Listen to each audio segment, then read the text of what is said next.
Hello, and welcome to the Pragmatic Live podcast series, where we tackle the biggest challenges facing today's product management, product marketing, and other market and data-driven professionals with some of the best minds in the industry. I'm Rebecca Kalogeris, Vice President of Marketing and Product Strategy at Pragmatic Institute, and your host for this episode. Today, I am pleased to say that we are joined by Neha Bansal, Product Manager at Google for the Google Analytics Intelligence team, which is what helps turn all that data into insights. So welcome, Neha. Thank you. Thank you so much, Rebecca. All right, Neha, if you can start just to give our audience a little bit of background on you, and then because roles of product managers are so different at different companies, talk a little bit about what the role of product management is at Google. I grew up in India, and I did my undergrad in economics and statistics from Lady Shri Ram College in New Delhi. After that, I got fascinated about the business world, and therefore I worked in consulting for 5 years, serving financial services clients.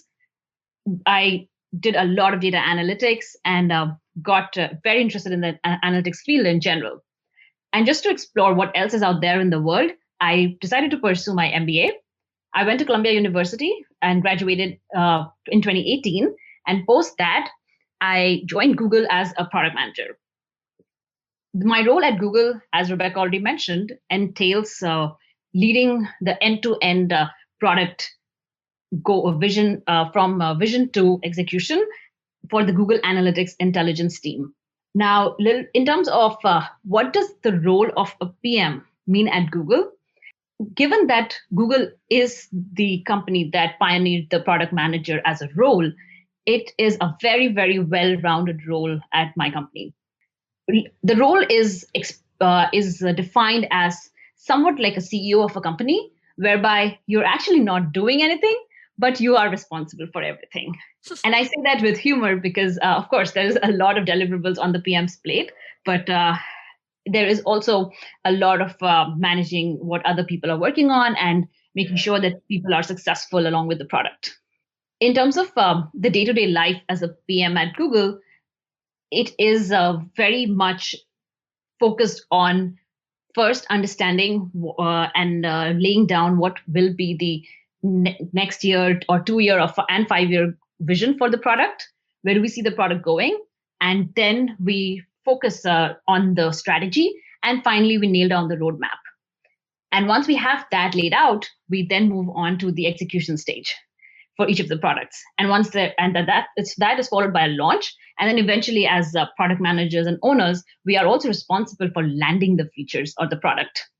And that's what makes the role very exciting at Google, because you get to see the entire birth and the nurturing and the entire germination of the thing that you've been working on. So that makes it very, very fascinating. That's great. That's a great explanation. And I think and it leads right into our discussion today, because as you talked about, for product teams, there's a lot of deliverables. And all of those deliverables really represent a lot of decisions that had to be made. And I think strong decision making is such a core part of strong product management. And I know you have very similar thoughts. So I would love to kind of double click, as they say, on that and talk a little bit more about it. And maybe to help set that stage, we could talk a little bit about the type of decisions. And you're talking about that whole life cycle that you own. What are some of the types of decisions that product managers own at Google, and even in the wider sense? Yeah, sure, absolutely. So when I think of decision making, let me put those in two broad buckets.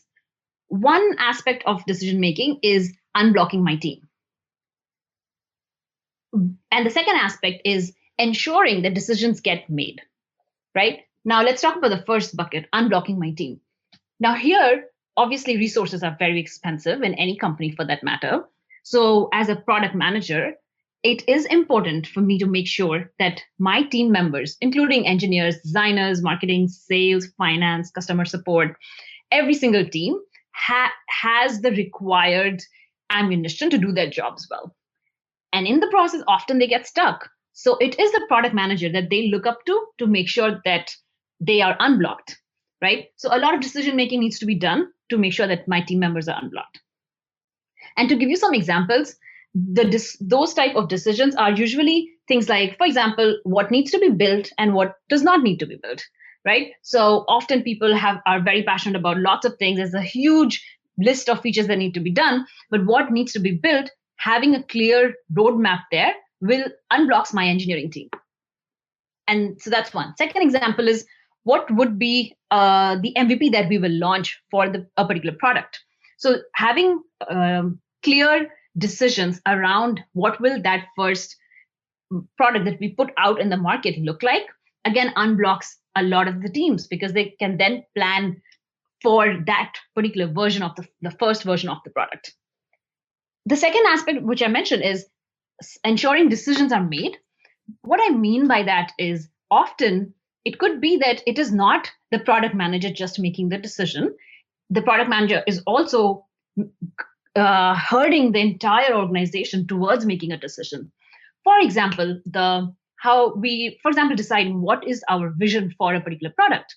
So that is never a one-person decision. It always involves the leadership, your coworkers, your peers, and everyone on the team. So for that, it is my job as a product manager to ensure that I take everyone along with me and make sure that a decision is made within a certain amount of time. And so those are, I would say some examples of the types of decisions we make. Those are great examples. And I loved when you were talking about the roadmap. It's what to build and what not to build, because let's both be honest, that not to build is maybe as important as anything else. So talking about the types of decision, what does a good decision look like to you? That's a great question. From experience, what I've seen is usually a good decision has two requirements. One, it uses the right amount of information for making a decision. And secondly, it is done quickly and or within a time frame that everybody feels comfortable about. So let me double click a little bit on that. When I say using the right amount of information, what I mean is that sometimes, let's say if I have to make a decision and I need to spend how much time I spend on gathering information for making that decision is a very fine balance. Sometimes I can make a decision with 20% of the data that I wish I had, right? And sometimes I know that this decision will have so much impact that I need to have at least 80% of the data. So having that sense that what will be the impact of the decision based on that how much data is needed is super critical. Now you may wonder that, but how do I know? And that is where I believe that a lot of intuition and experience comes in. Often, when I started off as an analyst, I would be very, very rigorous to make sure I have all of my ducks lined up. And you would end up spending too much time. Yes, you probably made a very good decision and it was very well tied up. But if I spent like 2 months trying to get there, maybe the opportunity was already gone by then. So you want to avoid such situations. But now over experience of having been in the industry for 10 years now, I know how much information is needed and what are the risks involved, right? And then the other aspect about quick decision making, there is no, trust me, nobody gets any credit if you make a decision in like, let's say 10 minutes and it was absolutely wrong and not thoughtful. People will hate it. Right. So it's about really realizing, okay, how much time can I spend on it? And again, you have to know whether it's a reversible decision or an irreversible decision. For example, if there is a huge security threat or something like that, if it happens, you know that the stakes are high. You have to react and act fast. Whereas if it's something else which will have an impact maybe 2 years down the line, sure, one should be more thoughtful about it and they can take the required amount of time. And I think those are things everybody struggles with, right? The sort of analysis paralysis and being able to balance sort of the overall understanding you have with the specific data to make that thing. And I think your last point there is also really smart, right? To sort of measure the risk of the decision and use that to help balance into how deep into research you need to go. And I think that's a really smart approach to again, finding the right balance between deep data and quick decision making. What else do you do in your career, and do you help? I know you mentor a lot of people. Help them. What other hints would you give them of how to make decisions well? Yeah, absolutely. Rebecca, fundamentally, when I am making a decision, I I always start with a framework in mind. So I use a framework where I will look at a couple of different aspects. One being my goals. What is the goal of this problem that I'm trying to solve? Will my decision help me achieve those goals? Second thing is the reach and impact, right? How much impact will my decision have? Not just if it succeeds, but also if it fails. What is the other side of it? And then usually another aspect of it is how is this decision irreversible? I always do a measure my decision against that metric, because then I know, okay, even if I fail, I can roll back things. So that having a framework is very super helpful, and it also makes my team often feel comfortable that I've thought about a decision from different aspects. Second big thing for me is when it comes to decision making is listening to your team members in different meetings and in one-on-ones, and just in general very intently, because I've seen that listening across an organization and keeping your ears wide open helps you subconsciously understand a lot of things. That has built my sense of intuition, right? So as a product manager, I am often placing bets on my product when I'm deciding the vision or the roadmap. And I have seen that along with my technical expertise and what we can achieve as a team, the talent, just knowing, having a solid intuition, which is built on listening to your customers, to your teammates, to everyone around you, has helped me a lot. So, yeah. So, I think just to summarize, I would say one is having a solid framework in mind that you can lean on for decision making is important. And second is having intuition, which is built on being a careful listener, is super helpful. You talk about using that framework. Is that something you also teach your team members to use and leverage in their own? Do they come and say, hey, this is what I think we should do. Here's how this kind of scores on the framework? Absolutely. Yes, absolutely. I have done that because, as a team, you learn from each other a lot. And we have ended up exchanging a little bit on the styles as well, especially among fellow PMs. We all have a knowledge sharing sessions internally where we tell each other that, hey, this is how I made this tough decision. Just to give you an example, I had to make a decision on how much should I invest in building this very sophisticated recommendation engine that our engineering team wanted to build, right? So it sounded like a really cool project, and the engineering team was super excited about doing it. And because it's a phenomenal engineering challenge to solve, to build an ML-driven recommendation engine. But then I made a decision which was way on the other extreme, and I said that no, we're not doing that. We are building a very basic rule-based 5 rule feature, and we'll just see how things go. Right now, my team members asked me that, hey, why are you making this extreme decision, which is not that technically sexy or cool, And at that point, I explained to them that, hey, this is the framework I used. So my framework basically first involved data.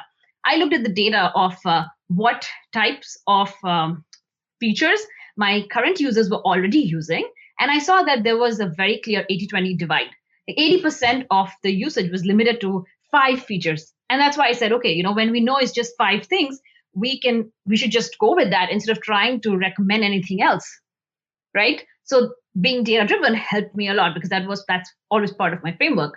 And then secondly, I also talked about the reach. And we said that, this approach saves us about 80% in terms of how much we are investing engineering time, because what I recommended took us 3 weeks to build, whereas this fancy engine would have taken us about 3 to 4 months. So it's about saving money on that effort and also on the impact. Like I knew that users will trust it very quickly because people generally take time to trust anything that's ML or AI versus something that's very, very dumb and straightforward. So right, there's a confidence they bring to it that they're ready to learn it, and you get there faster. So, correct. Great example. And I mean, you think about it, you're like, okay, so we're talking about a framework, listening. It feels really easy. Decision making should be a piece of cake, but we both know that that's not the case. So, what do you think makes it so hard? That's a great question. Um, I'm thinking aloud here. For me personally, what has made decision making hard are a couple of things.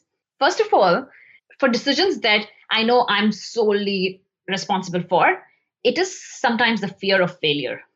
As a product manager, there is a lot on your shoulder in terms of your team's responsibility, their hopes, their dreams.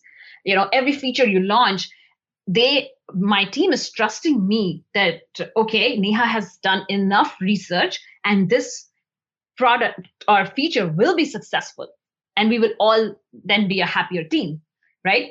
So that sometimes does create pressure on a product manager, and it could lead to a fear of failure. And because of that, as a PM, one could be in this vicious cycle where you're just spending more and more time and trying to get more and more data to make that decision. So I think that is something product managers should watch out for. You need to create a safe, secure mental space where you can make decisions and be okay knowing that you can fail. And you need to have a conversation about that upfront with your team as well, again and again. That's super important. And I'm very lucky that I have a team like that where we talk about failure so confidently and so comfortably that it allows us to do a lot of experiments and take a lot of risks. The second part about what makes decision making hard, I think, is the buy-in process. So often in larger organizations, or any organization for that matter, a decision making involves a lot of discussion and negotiation with different team members, leadership, so on and so forth. And sometimes it is hard to get many people in one room and make a decision quickly, right? Because people have conflicting interests and opinions and thoughts. And they're mostly all well intentioned, but it's just about getting them on the same page. So I think there have been times when, for making one decision, we have gone through like months of discussions.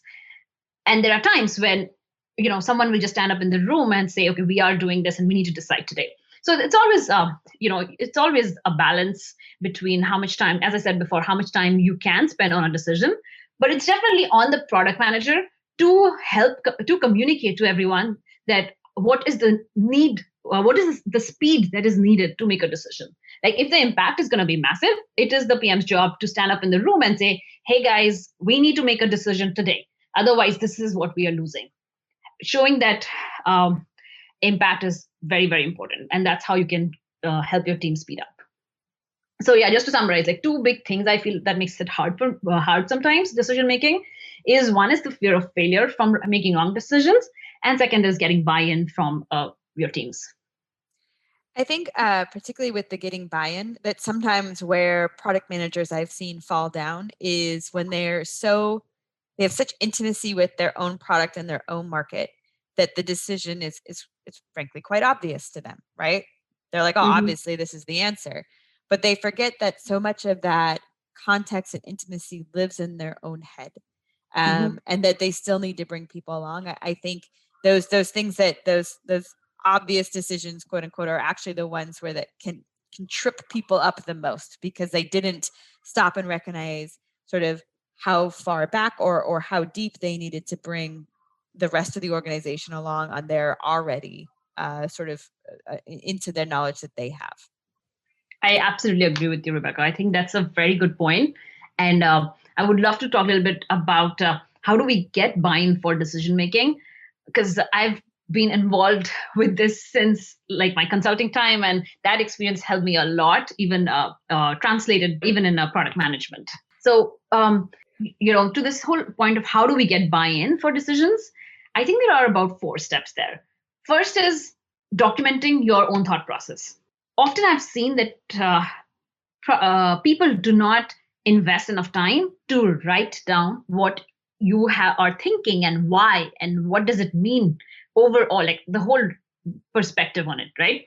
I think just making few pretty slides and then going into a decision-making meeting is not enough. You have to document it very well, the entire thinking, even if it takes time out from your day-to-day work. That's one. Second is identifying your stakeholders. Now, for every decision, there are different stakeholders involved who have varying degrees of influence. And therefore, it is important as a PM to identify those stakeholders and understand how much influence they have on that decision. Now, you might argue that how do I know how much influence people have on some decisions if you're working with them for the first time? Well, that again happens through doing your homework.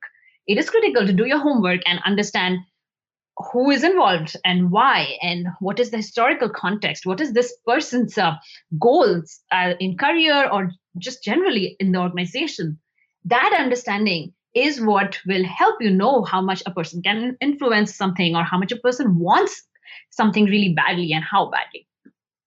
The third thing is having one-on-one discussions. I cannot emphasize enough on this because in all of my mentorship chats, when I talk to aspiring PMs, people have said that, hey, I go into a meeting and I'm presenting something and asking for a decision, and all of the conflicts happen right there, and the meeting gets totally derailed. And that's when I asked them that did you meet every stakeholder one-on-one before the group meeting? And 90% of the time, the answer is no. So I do, for the listeners today, I want to emphasize that it is so important to have one-on-one discussions with different stakeholders before you get into the big room, because that's when because people speak up their true minds. They will tell you honestly what they think about the idea and where is it falling short of their expectations. And so for me, when I do these one-on-ones, I have my presentation for the group meeting ready, and I'll go in and say, hey, this is what I'm thinking. This is the whole plan. What do you think about it? What are your concerns that I can help address? And people are very happy to share those in individual conversations. And then I negotiate when needed, or if not needed, it's a great thumbs up. And then I know this person's on my side. And the final point is the big group meeting, right? Where the buy-in needs to be done. Honestly, at that point, that meeting is really ceremonial most of the time, because hopefully all of your stakeholders are already sold on the idea. And then in that big meeting, it shouldn't be the product manager or the leader trying to convince people. It should just be people who have your stakeholders with who have already agreed. They should just be the one voicing their support for you, and they should be the one saying that, yes, I support Neha in this decision and we should go ahead for reasons ABC, right? So that's when I think that a PM has done a great job at their one-on-one discussions. I know this has been a long answer, but those are the 4 steps I follow to get buy-in from stakeholders. I think, though, to your point, though, they're such a difference maker. Right? If you don't undercut them, and I know it can be hard, and you feel like, oh, I'm selling everybody twice, but to your point, not really. You're having the conversations. You're giving them the safe space to ask questions and get buy-in. And then that last meeting is really just everybody acknowledging to each other, right? It's sort of the public acknowledgement of what they've already agreed to. So it's such a powerful technique and absolutely worth the time it takes in order to do that. All right. So we talked a lot today about a lot of different things. And I would love if you could just kind of pull out 2 things, right, that you would like people to do differently tomorrow based on what we talked about today. What would that be? Sure. 2 things that I would recommend people do differently if they are struggling with decision making. One is the one-on-ones. As I said, I cannot emphasize enough on the value of that. So if you're not doing one-on-ones with your stakeholders, invest your time in that. Initially, it will feel that it's too much of hard work, but slowly you'll become an expert at that as well. The second thing I would say is evaluating the impact if your decision turns out to be wrong is important. It is very important to when you're asking someone to sign off on your decision, to say that, hey, if this fails, here is what we lose. So having that conversation out and upfront early on makes everyone in the room take a breath of sigh and feel very comfortable that we know if we fail, this is it, that's it, and that's not a big deal, often. So I would say doing those 2 things are super important. I love it. Valuing the impact, making sure everyone is aware of that.